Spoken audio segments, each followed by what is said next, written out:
Hello दोस्तों और स्वागत है आपका टोटल प्रेप यूपीएससी चैनल में।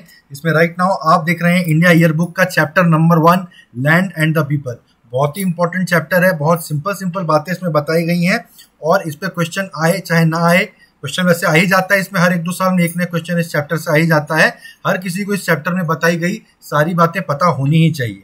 ठीक है दोस्तों, तो इसके पहले कि हम वीडियो के अंदर में चलें, प्लीज़ मेरे चैनल को सब्सक्राइब कर दीजिए, मेरी वीडियो को लाइक कर दीजिए और अपने दोस्तों के साथ भी इन वीडियोस को जरूर शेयर करिए।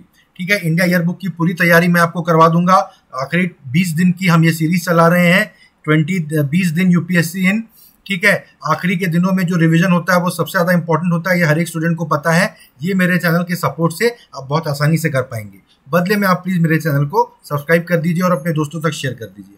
ठीक है, चलिए अब और बातें नहीं करते हैं, अब वीडियो के अंदर चलते हैं। सबसे पहले देखिए लैंड एंड द पीपल के बारे में मार्क ट्वेन का एक कोट दिया हुआ है। ठीक है, इसको हमें पढ़ने की खास कोई जरूरत नहीं है, कोई एग्जाम में हमसे पूछने वाला नहीं है। भारत बहुत महान है, कुल मिला के मार्क ट्वेन जो कि अमेरिकी बहुत प्रसिद्ध लेखक थे, उन्होंने ये कहा था। ठीक है, इंडिया का बता रहे हैं कि एक यूनिक कल्चर है और जो है it is one of the oldest and greatest civilizations of the world है। ये आपको पता होना चाहिए। बेबीलोन, मेसोपोटामिया और इंडिया, इस तरह की जो सिविलाइजेशन है, दुनिया की सबसे पुरानी सिविलाइजेशन है ये नॉर्थ में हिमालय से लेके जो है sun drenched coastal villages of the south तक चलता है। ठीक है, और ह्यूमिड ट्रॉपिकल फॉरेस्ट बीच में पड़ते हैं साउथ वेस्ट कोस्ट में, और फर्टाइल ब्रह्मपुत्रा वैली है ईस्ट में, to the Thar desert in the west. सब आ गया इसमें। देखिए इतनी जियोग्राफिकल वैरायटी है यहाँ पर, भौगोलिक विविधता है। ठीक है, इसका पूरा एरिया आपको याद रखने की जरूरत है। इट इज 32,87,000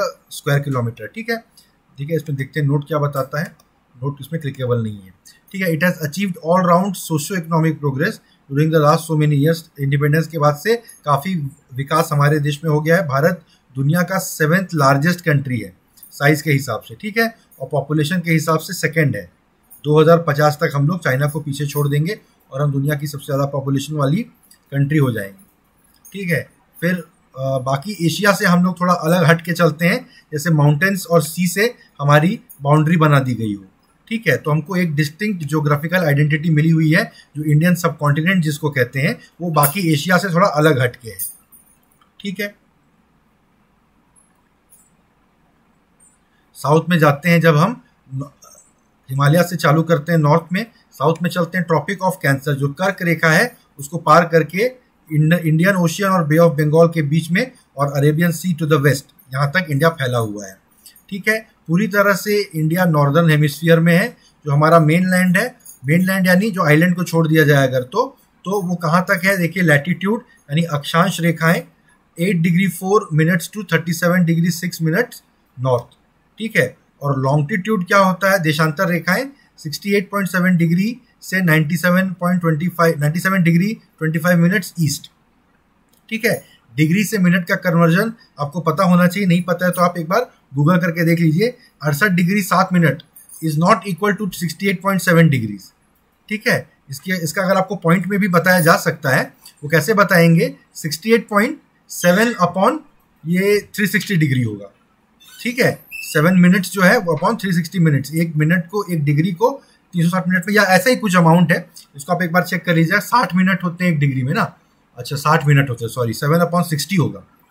ठीक है, वैसे ही 97.25/60 करके आप डिग्रीज में इसको शोकेस कर सकते हैं। वैसा हम करने ही क्यों जाए, आप डिग्री और मिनट का ये हिसाब याद रखिए।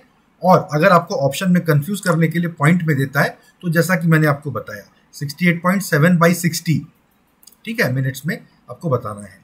फिर हमारा जो देश का लेंथ है 3214 किलोमीटर है नॉर्थ से साउथ।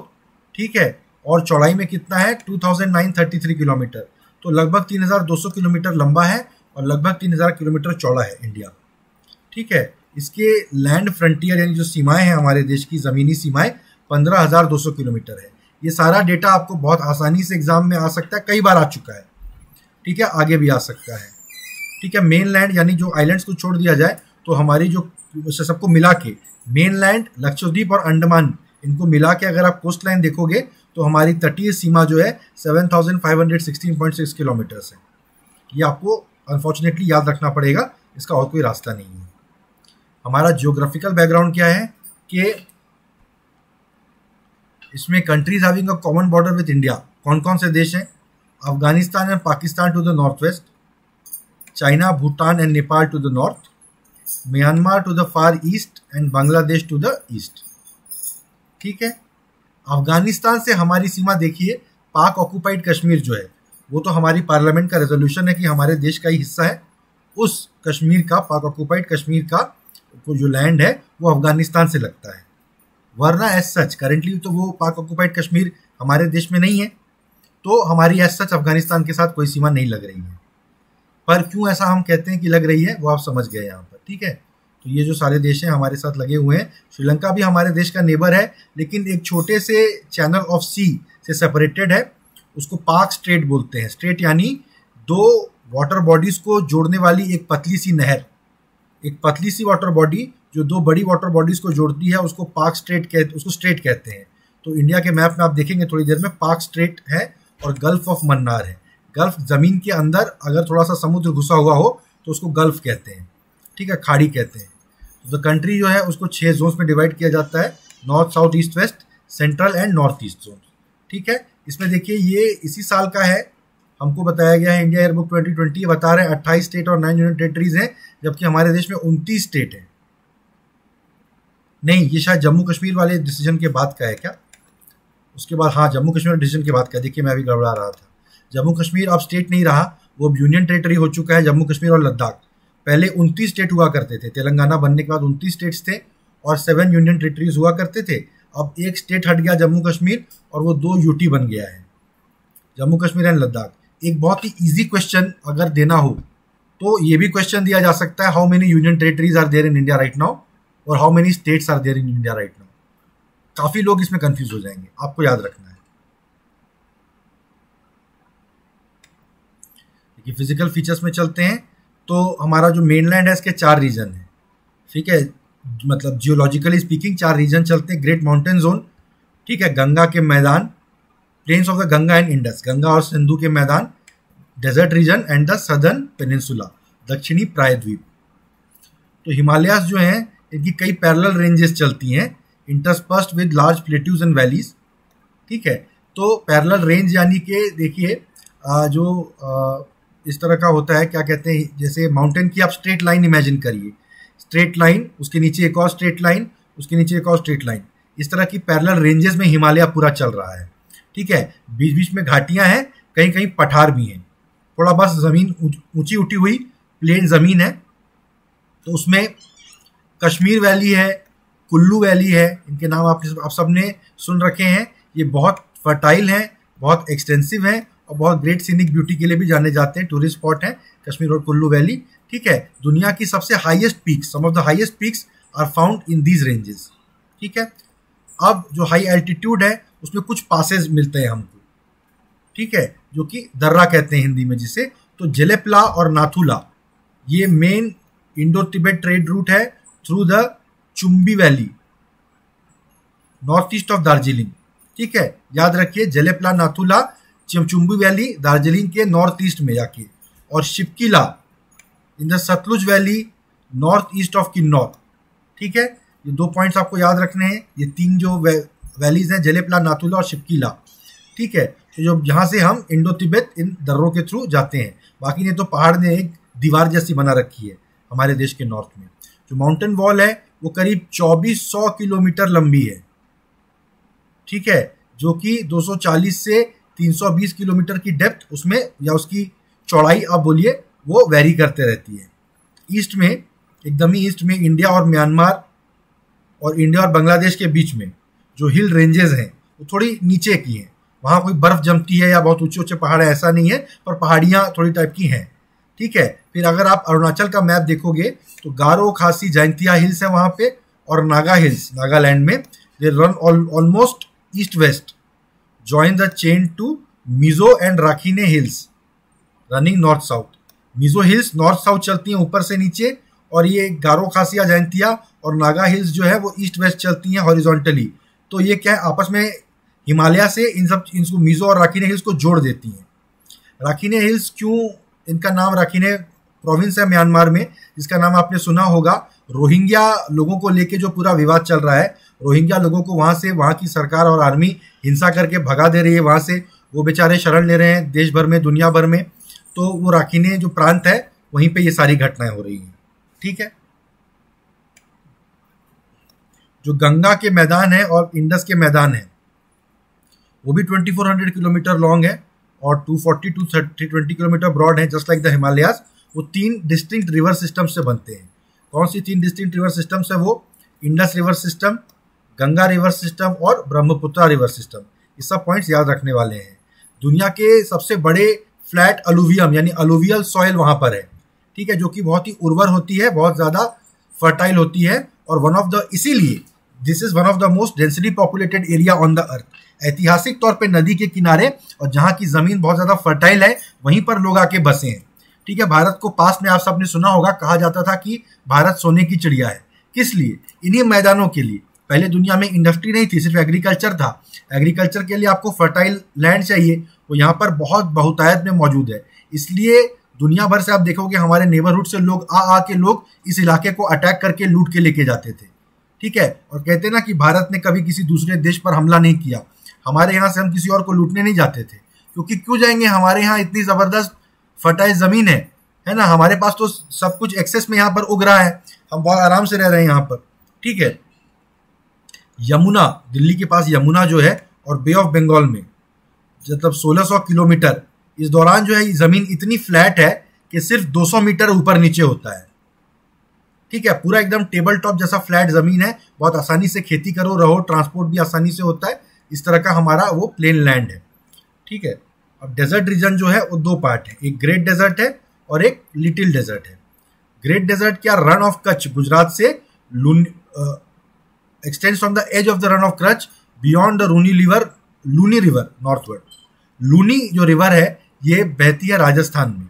नर्मदा, तापी और लूनी ये 3 नदियां हैं जो अरेबियन सी में जाके गिरती हैं। बाकी हमारे देश की सारी रिवर्स बे ऑफ बंगाल में जाके गिरती हैं। क्यों? क्योंकि जो डक्कन प्लेट्यू है उसका टिल्ट उस तरफ है। आप कह सकते हो पूरे इंडिया जो है बे ऑफ बंगाल की तरफ झुका हुआ है, तो नेचुरली नदियां जो भी निकलती हैं हमारे देश में वो बे ऑफ बंगाल में जाके गिरती हैं। सिर्फ 3 नदियां हैं, नर्मदा, तापी और लूनी, जो अरेबियन सी में जाके गिरती हैं। लूनी का नाम बहुत कम लोग जानते हैं, ये राजस्थान में चलती है। ठीक है, तो रन ऑफ कच्छ से लेके लूनी रिवर तक ग्रेट डेजर्ट है और राजस्थान सिंध का जो पूरा इलाका है यही है। लिटिल डेजर्ट जो है वो लूनी यानी जैसलमेर और जोधपुर से लेके और नॉर्थ वेस्ट तक है। ठीक है, तो इन दोनों डेजर्ट्स के बीच में भी जो जमीन, ऐसा नहीं कि वहाँ बड़े जंगल उगे हुए हैं, वो पूरी तरह से बंजर जमीन है, वहाँ पथरीली जमीन है और लाइमस्टोन वगैरह वहाँ पर मिलता है। ठीक है, राजस्थान में लाइमस्टोन की इंडस्ट्री बहुत बड़ी है, लाइमस्टोन का काम भी वहाँ बहुत होता है। फिर अब हम आते हैं दक्षिण का जो प्रायद्वीप है, पेनिनसुलर प्लेटू। ये गंगा का जो मैदान है, प्लेन्स ऑफ गैंजेस है, उसके नीचे से mass of mountain and hill ranges उससे अलग किया जाता है। गंगा का जो मैदान है उसके बाद नीचे हिल रेंजेस आते हैं, उसके नीचे फिर दक्कन का प्लेट्यू आता है। ठीक है, जो कौन से हिल रेंजेस आते हैं? अरावली, विंध्य, सतपुड़ा के घने जंगल, हमने स्कूल में कविता पढ़ी थी। मैकाल जो कि मध्य प्रदेश छत्तीसगढ़ में चलता है, और अजंता एलोरा की गुफाएं आपने सुना होगा। ठीक है, तो ये अरावली, विंध्य, सतपुड़ा, मैकाल और अजंता, ये जो हिल रेंजेस हैं ये गैंगेटिक प्लेन्स को पेनिनसुलर प्लेट्यू से अलग करती हैं। ठीक है, पेनिनसुला के एक साइड में, ईस्टर्न साइड में ईस्टर्न घाट है, जबकि जहाँ की एवरेज एलिवेशन 610 मीटर्स का होता है, याद रखने वाली बात है। और दूसरी तरफ वेस्टर्न घाट्स है जिसका जनरली 915 से 1220 मीटर उसकी एलिवेशन होती है, कई जगह पे 2440 मीटर की भी एलिवेशन है। तो आप देख सकते हैं वेस्टर्न घाट कितना ऊपर उठा हुआ है, उसकी तुलना में ईस्टर्न घाट उतना उठा हुआ नहीं है। तो यानी जो स्लोप है, जो टिल्ट है, वो वेस्ट टू ईस्ट है। हर नदी जो वेस्ट में निकलेगी वो ईस्ट में जाके गिरेगी। ठीक है, तो वेस्टर्न घाट और अरेबियन सी के बीच में एक पतली सी कोस्टल स्ट्रिप है, एक पट्टी है नैरो। ठीक है, वेस्टर्न घाट एकदम उठा हुआ है और उसके बाद अरेबियन सी है, पर बीच में एक पतली सी पट्टी है जमीन की, जबकि ईस्टर्न घाट और बे ऑफ बंगाल के बीच में एक बहुत ही ब्रॉड कोस्टल एरिया है। ये पॉइंट भी याद रखने वाला है, आपसे एग्जाम में पूछा जा सकता है। अब ये जो प्लेट्यू है, हमारा दक्कन का पठार है, इसके सबसे नीचे आप जाओगे तो नीलगिरी हिल्स मिलेंगे। नीलगिरी हिल्स में ईस्टर्न और वेस्टर्न घाट मीट करते हैं। ये एक बार यूपीएससी में क्वेश्चन आ चुका है, फिर आ सकता है। ठीक है, इसके बाद जब ईस्टर्न और वेस्टर्न घाट मिल जाते हैं नीलगिरी हिल में, उसके बाद कार्डमम हिल्स पाए जाते हैं, उनको वेस्टर्न घाट का ही कंटिन्यूएशन माना जाता है। ये भी क्वेश्चन आ सकता है। अब जियोलॉजिकल स्ट्रक्चर की बात करते हैं। जियोलॉजिकल रीजन जो है वो फिजिकल फीचर को फॉलो करता है और 3 रीजन में बांटा जा सकता है, Himalayas and their associated group of mountains, कुल मिला के पहाड़, मैदान और प्रायद्वीप, पेनिनसुलर शील्ड। ठीक है, हिमालयन माउंटेन बेल्ट जो है नॉर्थ में और जो नागा लुसाई माउंटेन है ईस्ट में are the regions of mountain building movement. ठीक है, यहां पर अभी भी मूवमेंट हो रही है। भारत का जो लैंड मास है वो एशिया के लैंड मास में जाके घुसा था अलग से, तब हिमालय के पहाड़ उठ खड़े हुए थे। अभी भी भारत का लैंड मास एशिया के लैंड मास के अंदर घुसे जा रहा है और हिमालय और ऊपर की तरफ उठे जा रहा है, उसकी हाइट बढ़ रही है। ठीक है, ये जो एरिया है हिमालय का, ये आज से 60 करोड़ साल पहले यहाँ पे समुद्र था। यहाँ कई बार आज भी समुद्री जानवरों के फॉसिल मिल जाते हैं। ठीक है, 7 करोड़ ईयर्स पहले, 7 करोड़ साल पहले कुछ ऐसा भारत का जो प्लेट है वो आके एशिया के प्लेट के ऊपर में लगा और यहाँ पे माउंटेन बिल्डिंग मूवमेंट चालू हो गई। ठीक है, तो समुद्र के नीचे जो सेडिमेंट रॉक होते हैं और बेसमेंट रॉक होते हैं वो बहुत ऊंची हाइट तक चले गए। तो ये जो समुद्र के नीचे टाइप के पत्थर हैं वो आज भी हिमालय के ऊपर में देखे जा सकते हैं। बाकी जो इंडो गंगा प्लेन्स हैं, these are a great alluvial tract that separate the Himalayas in the north from the peninsula in the south. Peninsula जो है it is a region of relative stability. यहाँ पे बहुत ज़्यादा पहाड़ियाँ वहाड़ियाँ उठी नहीं हैं, थोड़ा बहुत सेस्मिक डिस्टर्बेंस बीच बीच में होता है। बहुत ही कम यहाँ पर भूकंप वगैरह आते हैं। हिमालय के पास बहुत आते हैं, यहाँ पेनिनसुला में प्रायद्वीप में बहुत ही कम आते हैं। ठीक है, मुझे जितना याद आ रहा है बहुत साल पहले एक बार लातूर में महाराष्ट्र में भूकंप आया था और एक बार कभी जबलपुर में भूकंप आया था। बाकी मेरी लाइफ में मुझे याद नहीं कि पेनिनसुलर एरिया में भूकंप आता हो। ठीक है, अब हम देखते हैं रिवर सिस्टम की बात। रिवर सिस्टम को 4 ग्रुप्स में बांटा जा सकता है। पहला है हिमालयन रिवर्स, हिमालय से जो रिवर्स निकलती हैं। दूसरा है डक्कन रिवर्स, डक्कन के प्लेट्यू में जो रिवर्स चलती हैं। कोस्टल रिवर्स, कुछ थोड़ी सी रिवर्स है जो कोस्ट में निकल के बहती हैं। एंड चौथी है reverse of the inland drainage basin, तो बच गई इनलैंड कुछ पानी वानी गिर के जो नदियां बह जाती हैं एक्सेस, तो उनको हम चौथे ग्रुप में ले आ सकते हैं। हिमालयन रिवर्स में कैसे पानी आता है? मेल्टिंग स्नो से पानी आता है और ग्लेशियर्स से पानी आता है। ठीक है, तो ये तो बहुत ही ऑब्वियस है, तो इसलिए यहाँ पे साल भर पानी बहता है। ठीक है, मॉनसून के महीने में हिमालयाज में बहुत पानी गिरता है और नदियां जो है एकदम फूल जाती हैं पानी से, तो काफ़ी बाढ़ आती है, हर कोई न्यूज़ में देखता है। दक्कन के प्लेट्यू में जो रिवर्स बहती हैं वो बारिश से ही चलती हैं। यहाँ तो कोई बर्फ़ वाले पहाड़ है नहीं कि उसमें बर्फ़ पिघल के पानी आए, तो इसमें बारिश के हिसाब से पानी रहता है और वो फ्लक्चुएट करता रहता है वॉल्यूम में। बारिश के सीजन में बढ़ जाता है पानी बहुत, उसके बाद कम होते जाता है। Many of these are non perennial, यानी ये साल भर नहीं रहती हैं, ऐसी भी नदियाँ हैं। कोस्टल स्ट्रीम्स जो हैं, जो तटीय इलाकों में नदियाँ टाइप की चलती हैं, specially on the west coast, are short in length and have limited catchment area. क्यों भला बताइए? अभी हमने पढ़ा कि वेस्टर्न घाट और अरेबियन सी के बीच में जो ज़मीन का टुकड़ा है बहुत ही छोटा सा है, तो यहाँ नदियों के पास बहने के लिए ज़्यादा जगह है नहीं। कितनी लंबी नदियाँ यहाँ बह सकती हैं? हालांकि जो ईस्टर्न घाट है वहाँ पे बहुत चौड़ा कोस्टल एरिया है, तो वहाँ पे नदियाँ बह सकती हैं। ठीक है, these are also mostly non perennial. बरसात के समय में पहाड़ियों पे पानी गिरता है तो वो नदी बन के अरेबियन सी तक चले जाता है, उसके बाद फिर उतना पानी का कोई सीन रहता नहीं है। फिर जो इनलैंड ड्रेनेज जो नदियाँ हैं ऑफ वेस्टर्न राजस्थान वहाँ पर पाई जाती हैं, they are very few and far apart and most of them are of ephemeral character. कहीं बह रही है, कहीं गायब हो गई ज़मीन के नीचे, फिर कहीं दिख गई, वहाँ उतना तो पानी है नहीं, तो वहाँ की नदियाँ ऐसे ही होंगी। ठीक है, जो मेन हिमालयन रिवर सिस्टम है वो इंडस और गंगा ब्रह्मपुत्र मेघना सिस्टम की है। ये गंगा ब्रह्मपुत्र और मेघना सिस्टम, ये आपको नाम याद रखना है। ठीक है, इंडस जो कि दुनिया की बहुत बड़ी महान नदियों में से एक है, वो मानसरोवर तिब्बत यानी कि चाइना के पास निकलती है, वो इंडिया में जाती है, उसके बाद पाकिस्तान में और फाइनली कराची के पास जाके अरेबियन सी में मिल जाती है। ठीक है, इसकी इम्पोर्टेंट जो ट्रिब्यूटरीज है जो इंडिया में बह रही हैं वो क्या है? सतलुज जो कि तिब्बत में ओरिजिन करती है, बेस, रावी, चिनाब और झेलम। ठीक है, ये 5 नदियां हैं। इन 5 नदियों को मिला के पंजाब यानी 5 नदियां, उस नाम से पंजाब नाम बना है। जो गंगा ब्रह्मपुत्र मेघना है जो कि एक और इंपॉर्टेंट सिस्टम है, ऑफ विच द प्रिंसिपल सब बेसिन्स, ठीक है, नदी के बेसिन होते हैं, उसमें से जो प्रिंसिपल सब बेसिन है वो है भागीरथी और अलकनंदा। देवप्रयाग में भागीरथी और अलकनंदा मिलके गंगा नदी बनते हैं। ये याद रखने की बात है, जनरल नॉलेज की भी बात है। फिर ये उत्तराखंड, यूपी, बिहार और वेस्ट बंगाल से होके गुजरती है। ठीक है, उत्तराखंड, यूपी, बिहार और वेस्ट बंगाल, इन 4 स्टेट से होकर के गंगा नदी गुजरती है। ठीक है, राजमहल हिल्स वेस्ट बंगाल के एरिया में ये हिली एरिया है। द भागीरथी जो कि अभी तक मेन कोर्स हुआ करती थी गंगा नदी की, वो अलग हो जाती है, जबकि पद्मा नदी जो है वो वेस्ट बांग्लादेश में जाके मिलती है। ठीक है, तो यमुना, रामगंगा, घाघरा, गंडक, कोसी, महानंदा और सोन नदी ये गंगा की इंपॉर्टेंट ट्रिब्यूटरीज हैं। इनका आपको नाम याद रखना पड़ेगा और कोई ऑप्शन नहीं है। ठीक है, चंबल और बेतवा इंपॉर्टेंट सब ट्रिब्यूटरीज हैं जो पहले यमुना में मिलती हैं, उसके बाद जाके गंगा में मिलती है। Which of the following are sub tributaries of Ganga? तो उसमें आपको चंबल और बेतवा बताना है।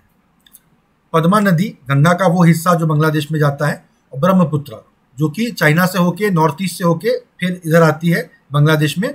तो पद्मा और ब्रह्मपुत्र बांग्लादेश में मिल जाते हैं और वो पद्मा या गंगा किसी भी नाम से बुलाओ, आगे बढ़ते रहते हैं। ठीक है, ब्रह्मपुत्र तिब्बत में निकलती है, राइजेस इन तिब्बत, जमीन से निकलती है, जहाँ की ब्रह्मपुत्र को सांगपो कहा जाता है। ये नाम याद रखिए, 1-2 बार पूछा गया है। ठीक है, तो बहुत लंबा डिस्टेंस चलती तिब्बत में, एकदम ईस्ट की तरफ जाते जाते अरुणाचल प्रदेश में इंडिया के अंदर आती है, तब उसका नाम पड़ता है दिहांग। अरुणाचल प्रदेश में ब्रह्मपुत्र को दिहांग कहते हैं। ठीक है, पस्सी घाट में दिबांग और लोहित, दिहांग, दिबांग और लोहित ये 3 मेन नदियां हैं अरुणाचल प्रदेश की।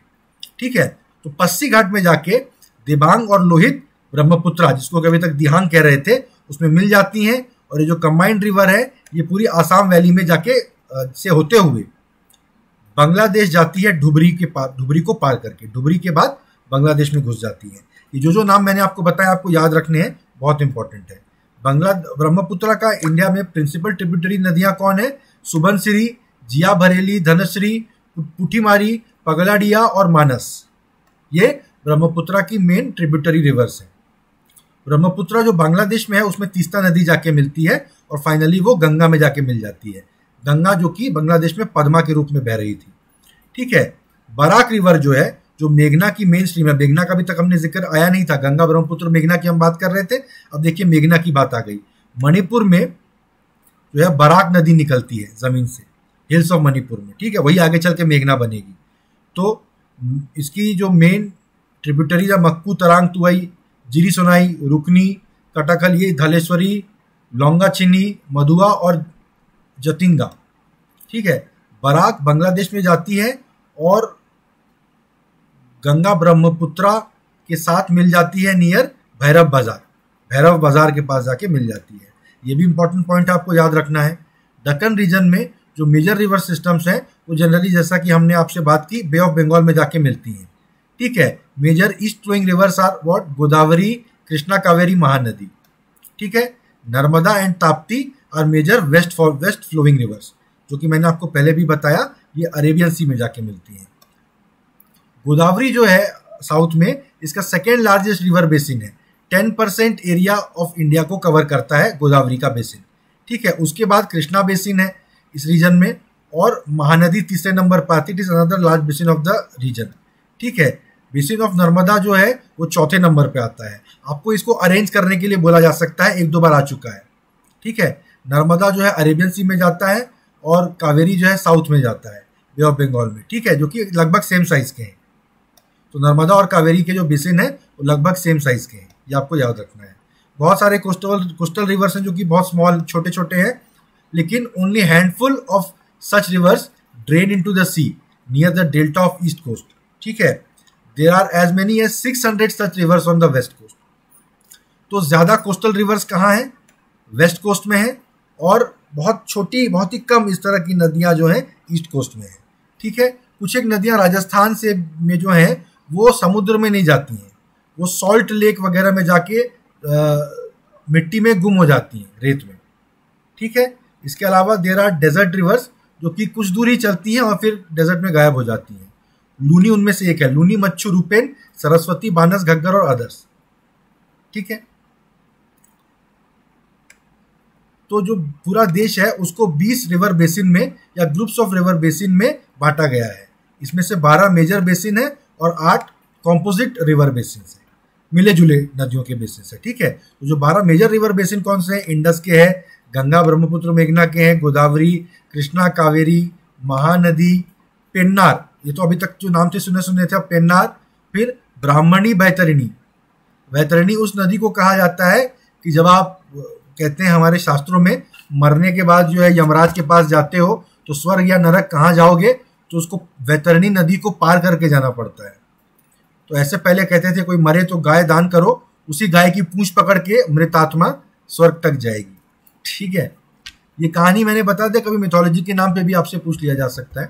साबरमती रिवर का भी बेसिन है 12 मेन में से। फिर एक माही है, महेंद्र सिंह धोनी के नाम पे देखिए नदी का नाम है। फिर नर्मदा और ताप्ती है।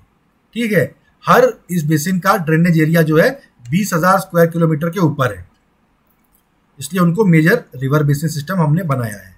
जो 8 कॉम्पोजिट रिवर बेसिन सिस्टम है जो कि they are combining suitably together all the remaining medium 2000 से 20,000 square kilometre and small river systems less than 2000 square kilometre. ये आपसे पूछा जा सकता है कि small river system, medium river system, large river system का कितना स्क्वायर किलोमीटर एरिया माना जाता है। तो पर प्लानिंग एंड मैनेजमेंट के लिए सरकार में इसके लिए अलग अलग डिपार्टमेंट भी बनाने पड़ते होंगे ना। तो सुवर्ण रेखा, स्वर्ण की रेखा, ठीक है, तो ये सुवर्ण रेखा और वैतरणी के बीच में जितनी छोटी छोटी नदियां हैं उनको जोड़ के इसका एक सिस्टम बनता है। फिर महानदी और पेन्नार के बीच में जो नदियां ईस्ट की तरफ फ्लो हो रही हैं, पेन्नार और कन्याकुमारी के बीच में जो नदियां ईस्ट की तरफ फ्लो हो रही हैं, राजस्थान डेजर्ट में जो इनलैंड ड्रेनेज एरिया है, जमीन के अंदर ही निकलती है नदी, जमीन के अंदर ही गायब हो जाती है। ठीक है, कच्छ और सौराष्ट्र की वेस्ट की तरफ फ्लो होने वाली नदियां इंक्लूडिंग लूनी। ठीक है, west flowing rivers from Tapi to Tadri. ठीक है, ये इस तरह से आप देख लीजिए। तो माइनर रिवर्स है जो कि म्यांमार और बांग्लादेश जा रही हैं, कुछ छोटी नदियां म्यांमार भी जाती हैं। या आपसे एमसीक्यू में पूछेगा do any of the rivers go to Myanmar, आपको बताना है यस। ठीक है, अब आते हैं क्लाइमेट की तरफ। इंडिया का जो क्लाइमेट है उसको कैसे बोला जा सकता है? Tropical monsoon type. बिल्कुल आराम से ये एमसीक्यू आ जाएगा आपके लिए। याद रखिए भारत की जलवायु किस तरह की है, ट्रॉपिकल मानसून टाइप की यहाँ की जलवायु है, यहाँ का क्लाइमेट है। ठीक है, इंडियन मेट्रोलॉजिकल डिपार्टमेंट ने जो मौसम विभाग है 4 ऑफिशियल सीजन बताए हुए हैं, सब जानते हैं। विंटर है दिसंबर से अप्रैल तक, ठीक है, उसके बाद दिसंबर का और जनवरी का महीना सबसे ठंडा होता है, जहाँ की टेम्परेचर 10 से 15 डिग्री सेल्सियस एवरेज बनता है इन द नॉर्थ वेस्ट। ठीक है, उसके बाद आप नीचे जाते जाओगे तो इक्वेटर की तरफ हम जा रहे हैं, नीचे जा रहे हैं तो, क्योंकि भारत तो पूरा नॉर्दर्न हेमिस्फीयर में है, हमारे नीचे इक्वेटर है, ऊपर नॉर्थ पोल है। ठीक है, तो करीब ठंड के समय में मैक्सिमम 20 से 25 डिग्री जाता है मेनलैंड इंडिया के साउथ ईस्ट में। ठीक है, फिर समर जब पड़ता है प्री मानसून अप्रैल से जून पड़ता है। अप्रैल हॉटेस्ट महीना है और नॉर्दर्न रीजन के लिए मई हॉटेस्ट महीना है। 32 से 40 degree Celsius most of the interior में जाता है। हमें ये कब का डेटा पता नहीं यार, हमारे तरफ सेंट्रल इंडिया में तो 45-48 ऐसे टेम्परेचर जाता है। ठीक है, फिर मानसून सीजन आता है जो कि जून से सितंबर तक चलता है। यहाँ पे ह्यूमिड समर मानसून आ जाता है। ठीक है, जो कि south west summer monsoon, main monsoon हमारा साउथ वेस्ट मानसून है। मानसून तो यार जितनी बार पढ़ो उतना कम है। हर सीरियस यूपीएससी एस्पिरेंट को मानसून का सिस्टम पूरा क्लियर रहना चाहिए। Indian ocean dipole, El Nino, ला नीना, ठीक है, वो ITCZ जो है इंटर ट्रॉपिकल कन्वर्जेंस जोन, कैसे नॉर्थ से साउथ मूव होता है या साउथ से नॉर्थ मूव होता है, तो मानसून की हवाएं इंडियन पेनिनसुला की तरफ खींची चली आती हैं, वो कैसे नॉर्थ ईस्ट तक जाके टकरा के वापस आती हैं, लौटता मानसून होता है। ये सब पूरा आपको याद रहना चाहिए। ठीक है, तो जो साउथ वेस्ट मानसून है ये धीरे धीरे पूरे देश में छा जाता है लेट मई और अर्ली जून की तरफ। यार वो तो केरल को हिट करता है 29 या 30 मई के आसपास। ठीक है, उसके बाद जून के एंड तक पूरे देश में फैल जाता है। फिर अक्टूबर के स्टार्टिंग में monsoon rains begin to recede from north India. अभी तो देखिए सितंबर का मिडल है और अभी ये यहाँ से जा ही रहा है मानसून मेरे ख्याल से। साउथ इंडिया टिपिकली रिसीव्स मोर रेनफॉल, ठीक है। और चौथा सीजन पोस्ट मानसून सीजन है, जो कि अक्टूबर से दिसंबर का सीजन है, शरद ऋतु बोल लीजिए, ऑटम बोल लीजिए। नॉर्थ वेस्ट इंडिया में यानी पंजाब, दिल्ली, हरियाणा इस तरफ October and November are usually cloudless.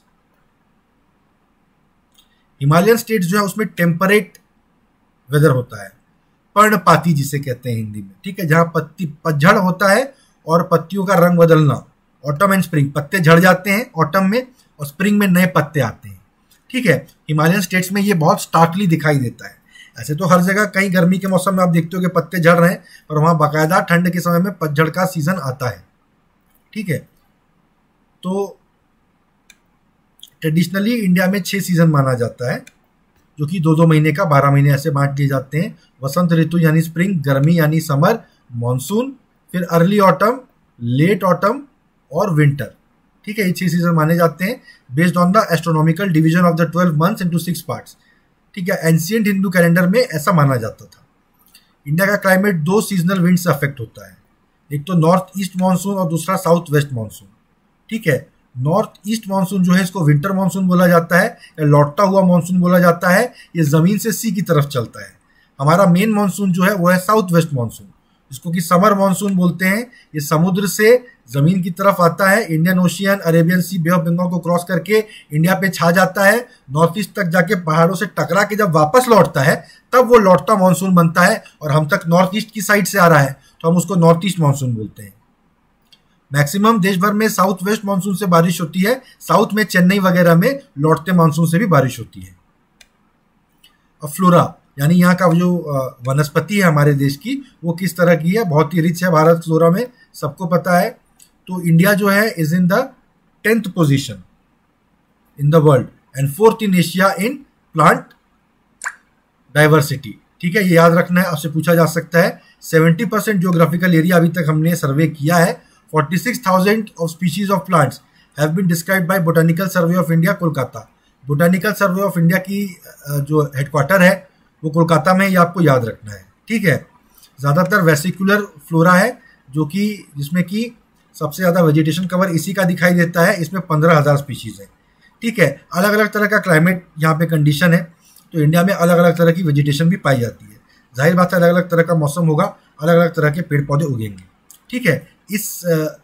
मतलब इस तरह की साइज के भी जो बाकी देश हैं वहाँ इतना ज़्यादा टेम्परेचर या क्लाइमेट वेरी नहीं करता है, तो इतना ज़्यादा वेजिटेशन भी वहाँ पर नहीं पाया जाता है। इंडिया को फ्लोरा के हिसाब से 8 रीजन्स में डिवाइड किया जा सकता है। Western Himalaya, eastern Himalaya, Assam, Indus plain, Ganga plain, Deccan, फिर मालाबार और अंडमान, ठीक है। ये 8 डिस्टिंक्ट फ्लोरिस्टिक रीजन्स हैं, ये आपको याद रखने हैं, आपसे पूछे जा सकते हैं। वेस्टर्न हिमालय रीजन क्या है? कश्मीर से कुमाऊं तक चलता है। ये टेम्परेट है, पर्णपाती, ठंडी जगहों का जो वेजिटेशन होता है उसको पर्णपाती, जहाँ के पत्ते झड़ते हैं, पर्णपाती या टेम्परेट जोन कहा जाता है। इसमें जो आप याद करिए अपने टीवी सीरियल में, फिल्मों में, अगर आप उस एरिया में नहीं रहते हैं तो अपने टीवी सीरियल में, फिल्मों में जो कश्मीर का, हिमाचल का, शिमला वगैरह का जो जिस तरह का वेजिटेशन देखा है, लंबे लंबे ऊंचे पेड़, उसको चीर, ठीक है, पाइन, चिनार कहते हैं जिसको, फिर कॉनिफर, ठीक है, किसको कहते हैं, देवदारू के पेड़, इस तरह से वहां पर मिलते हैं। ब्रॉड लीव टेम्परेट ट्रीज वहां पर मिलते हैं, ठीक है। उस पर जितना ऊपर जाते जाओगे तो वहां, अच्छा, वहां और ऊपर में देवदार, ब्लू पाइन, स्प्राउस और सिल्वर फर इस तरह के मिलते हैं, ठीक है। टेम्परेट जोन जब खत्म हो जाता है हाइट में तो और ऊपर में मिलता है एल्पाइन जोन, ठीक है। तो इस जोन में क्या होता है, high level silver fir, silver birch और जूनिपर, ये जूनिपर के फूल वगैरह काफी फेमस है। फिर ईस्टर्न, या अभी हमने बात की वेस्टर्न हिमालय की, ठीक है। अब ईस्टर्न हिमालय रीजन जो है सिक्किम के आगे चलता है। सिक्किम के आगे दार्जिलिंग, कुर्सेओंग और एडजेसेंट ट्रैक्स में पाया जाता है। तो यहाँ पर जो है ओक्स, लॉरेल्स, मेपल्स ये सब है, और कुछ कोनिफर, जूनिपर और डॉर्फ विलो भी यहाँ पर है। आसाम रीजन जो है इसमें ब्रह्मपुत्र और सुरमा वैली को हम शामिल करते हैं। इसमें एवरग्रीन फॉरेस्ट पाए जाते हैं, इसमें बैम्बू और टॉल ग्रासेस मिलते हैं। ये पूछा जाएगा आपसे, देखिए कि कौन से एरिया में या कौन से वाले माउंटेन रेंज में आपको बैम्बू और ये सब मिलते हैं, टॉल ग्रासेस वगैरह मिलते हैं। तो आपको बताना है आसाम में, ठीक है, आसाम रीजन में। ये वेस्टर्न हिमालय, ईस्टर्न हिमालय में तो बैम्बूज का जिक्र नहीं होता है। फिर जो इंडस प्लेन है, इंडस प्लेन रीजन, इसमें plains of Punjab, western Rajasthan और नॉर्दर्न गुजरात आते हैं। ये ड्राई हॉट है और नेचुरल वेजिटेशन को सपोर्ट करते हैं, तो खेती ज़्यादा होती है। गंगा प्लेन रीजन जो है इसमें एलुवियल प्लेन है, एलुवियल मिट्टी मिलती है, बहुत ज़्यादा उर्वर होती है, फर्टाइल होती है, और यहाँ पे वीट, शुगर केन और राइस की खेती होती है। ठीक है, इसमें फॉरेस्ट वगैरह कम ही एरियाज में मिलते हैं। डेक्कन रीजन जो है, जो कि it contains the entire table land of Indian peninsula. Deccan का जो रीजन है ये पूरे भारतीय प्रायद्वीप को सपोर्ट करता है, और इसमें तरह तरह की वेजिटेशन मिलती है, जैसे श्रब जंगल, मतलब झाड़ियों के और जंगल वगैरह, और डेसिडुअस फॉरेस्ट यहाँ पर मिलते हैं। ठीक है, तो मालाबार रीजन किसको कहते हैं? ये जो excessively humid belt of mountain है parallel to the west coast of the peninsula. West coast में जो माउंटेन रीजन वहाँ पर मिलता है उसको मालाबार कहा जाता है। मालाबार रीजन है, इसमें फॉरेस्ट वेजिटेशन, बहुत ही घने फॉरेस्ट यहाँ पर है। यहाँ पर इंपॉर्टेंट कमर्शियल क्रॉप्स भी मिलते हैं, जैसे coconut, betel nut, pepper, coffee, tea, rubber और काशू नट। ये आपको याद रखना है कि ये वाले प्रोडक्ट कहाँ पर उगते हैं। ठीक है, मालाबार रीजन में वेस्टर्न घाट के आसपास उगते हैं। जो अंडमान रीजन है उसमें तो एवरग्रीन, मैंग्रोव, बीच और डाइलुवियल फॉरेस्ट होते हैं। ठीक है, अलुवियल के बाद आपने देखा है यहाँ पे डाइलुवियल फॉरेस्ट आपको मिल रहा है। तो हिमालयन रीजन जो है कश्मीर से अरुणाचल प्रदेश, सिक्किम, मेघालय, नागालैंड होते हुए चलता है, और दक्कन पेनिनसुला जो है वो it is rich in endemic flora. अपने यहाँ की नेचुरल फ्लोरा मिलती है, नेचुरल वनस्पति मिलती है, और यहाँ पे इस तरह के प्लांट मिलते हैं जो दुनिया में और कहीं नहीं पाए जाते। ठीक है, जो हमारे देश की फ्लोरा है इसको botanical survey of India study कर रहा है, और इसके 9 सर्कल या फील्ड ऑफिसेज हैं देश भर में, जो कि यूनिवर्सिटी और रिसर्च इंस्टीट्यूशन वगैरह भी हैं उनके अलावा। तो ये पूरे देश की फ्लोरा को स्टडी करते हैं। एथनो बोटेनिकल स्टडी होती है, वो क्या करती है? प्लांट का यूटिलाइजेशन क्या हो सकता है बाय एथनिक रेसेस। ठीक है, कौन कौन से एथनिक रेस किस तरह के प्लांट का कैसा यूटिलाइजेशन करते हैं, उसको एथनो बोटेनिकल स्टडी कहा जाता है। एथनिक और बोटेनिकल, ठीक है, तो ये आपको याद रखना है, ये आपसे पूछा जा सकता है। इस तरह के प्लांट की स्टडी को बीएसआई ने कंडक्ट किया है। इस तरह के एथनो बोटेनिकल एक्सप्लोरेशन भी कंडक्ट किए गए हैं अलग अलग ट्राइबल एरियाज में। ट्राइबल लोग हजारों सालों से उनकी एक संस्कृति चल रही है, तो कई पेड़ पौधों, जड़ी बूटियों के बारे में इस्तेमाल की काफ़ी उनको जानकारी होगी जो बाकी हम लोगों को नहीं है। इसी पॉइंट ऑफ व्यू से बोटानिकल सर्वे ऑफ इंडिया ने जाके उनकी जानकारी को कैटालॉग किया है, डॉक्यूमेंट किया है। ठीक है, अलग अलग जगहों पर 800 इस तरह की प्लांट स्पीशीज को कलेक्ट कर लिया गया है। ठीक है, फॉरेस्ट का डिस्ट्रक्शन किस लिए किया जाता है? एग्रीकल्चर के लिए, इंडस्ट्री बिठाने के लिए और शहर बसाने के लिए। बहुत सारे भारतीय प्लांट जो हैं वो एक्सटिंक्ट होने के कगार पे खड़े हैं। ठीक है, 1336 ऐसी प्लांट स्पीशीज हैं जो कि वनरेबल उनको कंसिडर किया जाता है और इंडेंजर माना जाता है। ठीक है, about 20 species of higher plants are categorised as possibly extinct. पिछले 60 से 100 सालों में 20 ऐसे स्पीशीज के हायर प्लांट्स हैं जिनको देखा तक नहीं गया है, तो उनको एक्सटिंक्ट माना जाता है। ठीक है, एक रेड डेटा बुक निकालता है बीएसआई। रेड डेटा बुक के बारे में सब जानते हैं, यूपीएससी एस्पिरेंट, आईयूसीएन के और वल्नरेबल, इंडेंजर्ड, इस तरह की स्पीशीज की लिस्ट। वैसे ही एक बोटानिकल सर्वे ऑफ इंडिया भी निकालता है अपना रेड डेटा बुक, जिसमें कि इंडेंजर्ड प्लांट के बारे में बताता है। ये बात हुई थी फ्लोरा की। अब आते हैं फौना पर। इंडिया बायोलॉजिकल डाइवर्सिटी के टर्म्स में बहुत ज़्यादा रिच है due to its unique biological location. हमारी बायोजियोग्राफिकल लोकेशन जो है हमारी बहुत ज़्यादा यूनिक है, तो जिस वजह से प्लांट्स बहुत ज़्यादा डाइवर्स हमारे यहाँ पाए जाते हैं। हमारे यहाँ जानवर भी बहुत ज़्यादा डाइवर्स पाए जाते हैं। ठीक है, बहुत ज़्यादा इनॉर्मस इको डाइवर्सिटी है और जियो डाइवर्सिटी है। अलग अलग तरह की जियोलॉजी भी यहाँ पे मिलती है, तो इसलिए प्राणी भी अलग अलग तरह के हमें यहाँ पे मिलेंगे। इसमें अलग अलग इकोसिस्टम है, जानवरों के पॉपुलेशन है, तरह तरह की स्पीशीज़ हैं, और स्पीशीज़ के अंदर उनका जेनेटिक मेकअप भी अलग अलग तरह का है। इतनी ज़्यादा डाइवर्सिटी जो है वो बताया जा रहा है कि फिजियोग्राफी अलग है, क्लाइमेट की सिचुएशन अलग है, तो अलग अलग इकोलॉजिकल हैबिटेट बन पड़े हैं। ट्रॉपिकल है, सब ट्रॉपिकल है, टेम्परेट है, एल्पाइन है, डेजर्ट है। हमने देखा जहाँ अलग अलग तरह के पेड़ पौधे मिल रहे हैं वहाँ जानवर भी तो अलग अलग तरह के मिलेंगे। ठीक है, वर्ल्ड बायोजियोग्राफिक क्लासिफिकेशन के हिसाब से भारत में 2 मेजर रेल्म्स मिलते हैं जानवरों के। वो क्या है? एक है पेल आर्कटिक और इंडो मलयन। ठीक है, पेल आर्कटिक यानी आर्कटिक के आसपास का एरिया, वहाँ पर जिस तरह के जानवर पाए जाते हैं ये ज़रूर हिमालय के पास का होगा।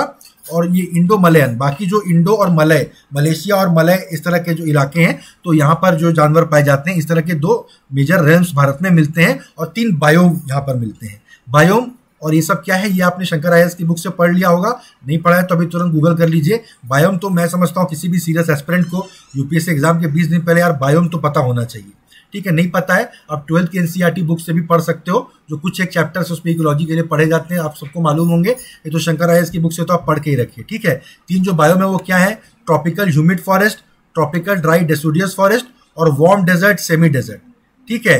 तो फॉरेस्ट मेनली 2 तरह के, ह्यूमिड फॉरेस्ट और ड्राई डेसिडुअस फॉरेस्ट है। ह्यूमिड फॉरेस्ट जहाँ पे बहुत ज़्यादा ह्यूमिडिटी है, पानी में रिच इलाके में ये जगह फॉरेस्ट बनते हैं। दूसरे ट्रॉपिकल ड्राई डेसिडुअस फॉरेस्ट है जहाँ पत्ते झड़ जाते हैं वगैरह, क्योंकि बाकी तो डेजर्ट है।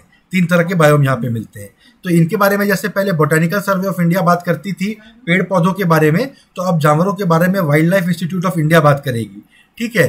तो इन्होंने क्या किया है, क्लासिफिकेशन किया जो कि देश को 10 बायो जियोग्राफिक रीजन में डिवाइड करता है।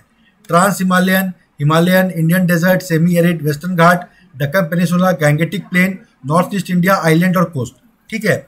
In the light of biodiversity convention हम लोग बात कर सकते हैं, इंडिया की एक यूनिक पोजीशन है with the priority of conservation of natural resources. दुनिया का सिर्फ 2% का लैंड सरफेस इंडिया के पास है, पर इसी 2% लैंड सरफेस में इंडिया के पास 7.5% दुनिया की स्पीशीज ऑफ एनिमल है, ठीक है। और करीब 92,037 स्पीशीज हैं जो कि अब तक जानी गई हैं, जिसमें कि कीड़े ही अकेले 61 यानी इंसेक्ट्स 61,375 स्पीशीज बन चुके हैं, ठीक है। ऐसा एस्टिमेट किया जाता है कि जितने स्पीशीज को हम जानते हैं उसके लगभग दुगुने 2 टाइम्स जो नंबर ऑफ स्पीशीज हैं उनको अभी तक हमने इंडिया में डिस्कवर करना बाकी है। कितनी ज़्यादा विविधता अभी खोजी जानी बाकी आप देख सकते हैं। तो ये तो पेड़ पौधों की बात हो गई। अब इंसानों की बात करते हैं, एक डेमोग्राफिक बैकग्राउंड के बारे में देखते हैं इंडिया की, ठीक है। 2001 का जो सेंसस था, इसमें 2011 का डेटा दिया, 2001 का डेटा दिया गया 2011 से कंपेयर करने के लिए, ठीक है। तो हिस्टोरिक था क्योंकि 21st सेंचुरी का पहला ये वो क्या कहते हैं पहला सेंसस था और 3rd मिलेनियम का भी, ठीक है। तो एक बेंचमार्क डेटा बन गया on the state of abundant human resource available in the country. आने वाले 100,000 सालों में हम हमेशा 2001 से हर डेटा को कंपेयर करेंगे, क्योंकि यही पहला डेटा था इस सदी का और इस सहस्त्राब्दी का भी। 2011 का जो पिछला लास्ट जो सेंसस हुआ था वो 1872 से हमारे देश में सेंसस चालू हुआ है और वो 15वां सेंसस था। ये पॉइंट आपको याद रखना है, आपसे पूछा जा सकता है। 2 फेजेस में किया गया था, हाउस लिस्टिंग और हाउसिंग सेंसस, ठीक है। पहला ये था आपका फेज, दूसरा था पॉपुलेशन एन्यूमरेशन, ठीक है। उसका एक रिविजनल राउंड भी किया गया था। तो मार्च 1, 2011 इसका रेफरेंस डेट था, रात के 12 बजे वाला, तब तक का पॉपुलेशन हम बताते हैं, ये आपको याद रखना है, बिल्कुल आपसे पूछा जा सकता है। स्नो बाउंड एरियाज में पॉपुलेशन एन्यूमरेशन जो था वो हमने सितंबर 11 से 30 तक किया था, ठीक है। फाइनल पॉपुलेशन डेटा 30 अप्रैल 2013 को रिलीज किया गया था। 2 साल इसको प्रॉपर कंपाइल एनालाइज करने में लग गए थे। पॉपुलेशन की जो बात करें तो 1210.9 मिलियन हमारे देश की पॉपुलेशन थी, ठीक है। 1 अरब 21 करोड़। इसमें से देख लीजिए 623 62 करोड़ जो है और 32 लाख मेल्स थे और 58 करोड़ 76 लाख फीमेल्स थी। खुद ही आप डिफरेंस निकाल लीजिए, 4 करोड़ के लगभग है। 4 करोड़ औरतें कम हैं आदमियों से, ठीक है। आप खुद ही समझ लीजिए इसका हमारे समाज पे क्या इम्पैक्ट पड़ेगा। इंडिया जो है दुनिया के वर्ल्ड सरफेस का, जैसा कि हमने अभी बात की, 2.4% सरफेस एरिया है इंडिया में, ठीक है। जबकि कितना दुनिया के पॉपुलेशन का कितना परसेंट है वो देखिए यहाँ पर मिस हो गया है बताना। अब दुनिया की पॉपुलेशन उस समय 7 बिलियन थी, उसमें से 1.2 बिलियन हमारे ही पास था, ठीक है। तो आप मान के चलिए कि ये करीब 14% के आसपास पॉपुलेशन दुनिया की हमारे पास थी, ठीक है। हर 10 साल में सेंसस 1901 से जो रिकॉर्ड किया जा रहा है, 1901 से पॉपुलेशन बढ़ते ही गया है।